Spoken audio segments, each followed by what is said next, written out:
आप सुन रहे हैं एजी एंटरटेनमेंट की धमाकेदार प्रस्तुति DJ Kanchan Raj Hajipur Vaishali mix by AG recording studio.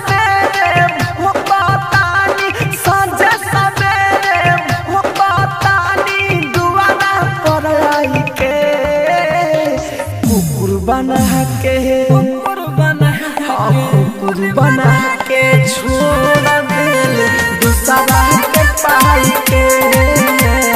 कुकुर बना के छोड़ दिल दूसरा के पाई के हो साँझ सवेरे हो बतानी साँझ सवेरे हो बतानी दुआरा पर आई के कुकुर बना के बना के छोड़ दिल दूसरा के पाई के कुकुर बना के छोड़ दिल दूसरा के पाई के। आप सुन रहे हैं एजी एंटरटेनमेंट की धमाकेदार प्रस्तुति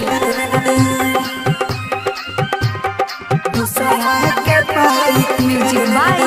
डीजे कंचन राज हाजीपुर वैशाली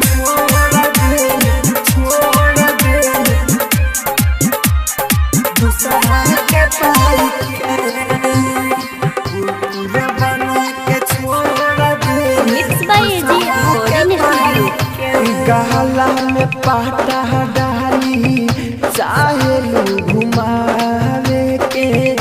एक पल न खुश रखलू चाहे रुआवे के जे भी प्यार कैले बा उमर बेकार कैले बा धोखा तू देले बारू जेल सवार कैले बा देले बारू जेल सवार कैले बा तू देले बारू जेल सवार कैले बा कहीं की गलत कहीं हंसाही कहीं की गलत कहीं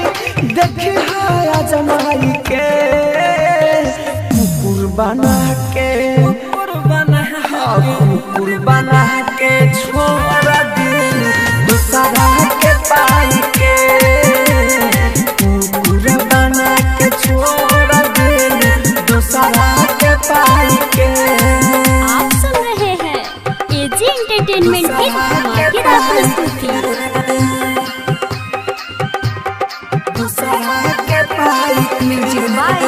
डीजे कंचन राज हाजीपुर वैशाली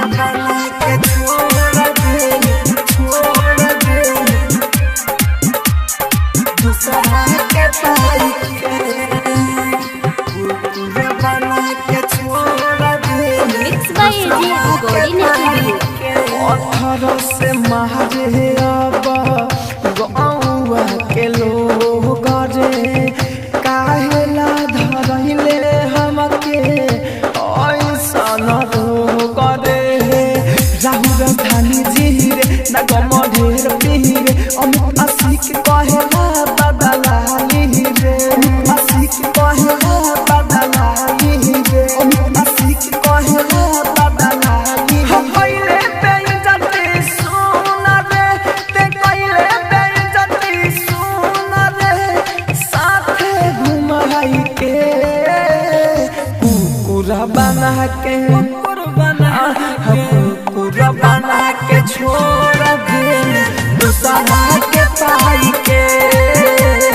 कुकुर बना के छोड़ दिल दूसरा के पाई के। एजी रिकॉर्डिंग स्टूडियो रोशनपुर सपहा।